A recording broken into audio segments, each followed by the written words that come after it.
discoloration in the surface. That's from this tire cleaning the surface. He's going to go to a bending skid with a non-ABS bike. When you properly apply your front brakes, you hear what's called a rotor whine.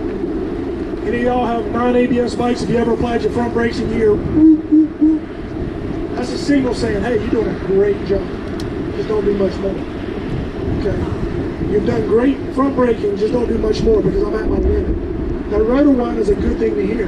Just know where your limitations are.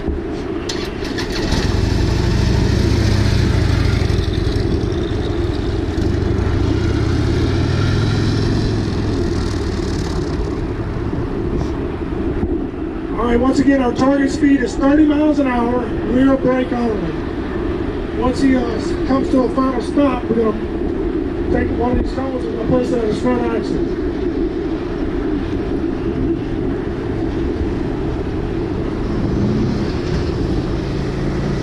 He's still got having the speed, he's already got his foot covered in the rear brake. Alright, stay there, Mike.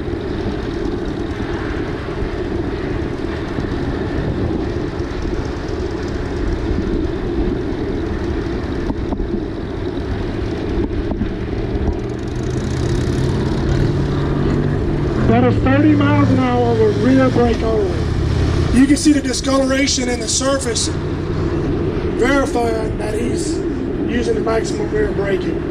If not, he wouldn't have that discoloration in the surface. This time he's going to do front brake only with no rear.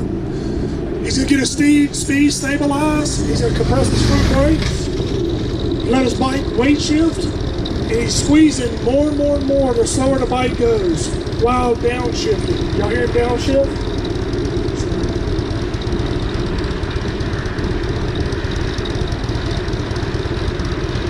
So we had the same target speed, and we cut our stopping distance in half, merely by going to front and rear, greater than half. This time he's going to do combination braking. This is front while covering the rear. He's going to allow his weight transfer of his body, apply his rear brakes for him.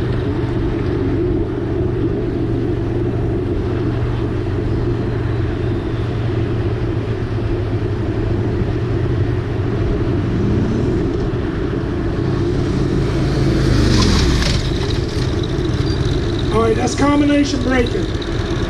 So that's taking our rear brake in conjunction with our front, and we can see the proficiency. Sergeant Richard just made a stop of 30 miles an hour and 25 feet. It's a lot shorter than that. I don't know what that is, but that's a bunch. So once again, take this information. When you get home, get to a secured location, work on using your front brakes. Y'all see that front end compress when you apply it? Pull that lever in? That is the stopping ability of that bike. And your bike is no different. If you're relying on that rear brake, just on everyday riding, the problem is when you need it under a stressful encounter, you're going to do what you've done all along. Turn on, can you turn on the speakers? Right. The problem is, yes sir. No sir, once he collects the clutch, he holds it in the whole time. So when he pulls the clutch in and starts his maximum braking, he's not releasing his clutch and pulling it back. Once he collects it, he just holds it. So all he's doing is when he decides he's going to brake, is he works the clutch, simultaneously he's working the front brake and the blind. He can feel it as the bike is losing energy, reduce it on here. The bike is going 80 miles an hour, which is never done. The fifth gear or sixth gear, decides he needs to slow down to 30, he's going to be in the gear that's suitable for that 40 mile an hour. He doesn't release the front of the clutch and use the engine to brake that line. You've seen that one before. You're going to do with that and shows you up on line. So, he collects that clutch, he's applying his brakes, and as the energy dies, he's going to the appropriate gear for that speed. Any other questions? Yes, sir.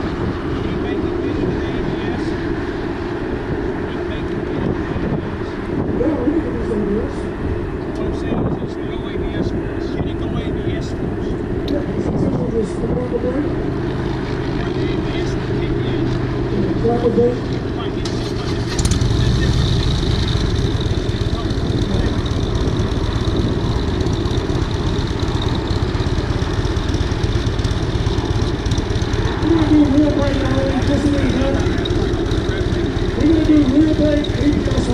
The reason being is, like we said earlier, that bike could fail. And then we can eventually bring the builders.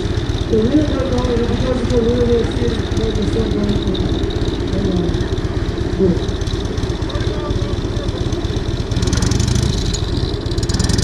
So the question was, can you hear these ABS responsibility?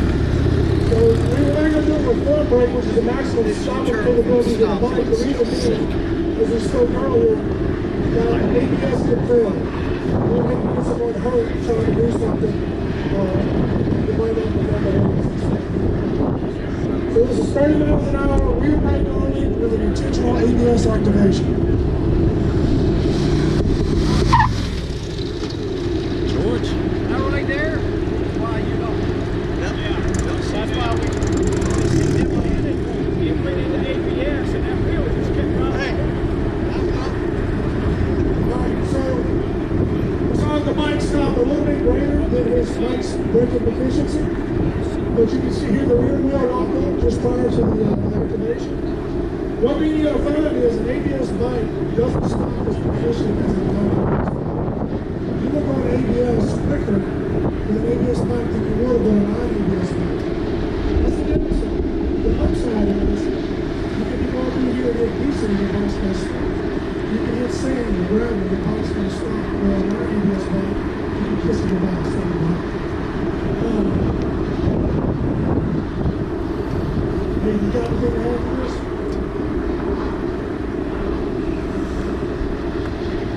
Any more questions related to braking?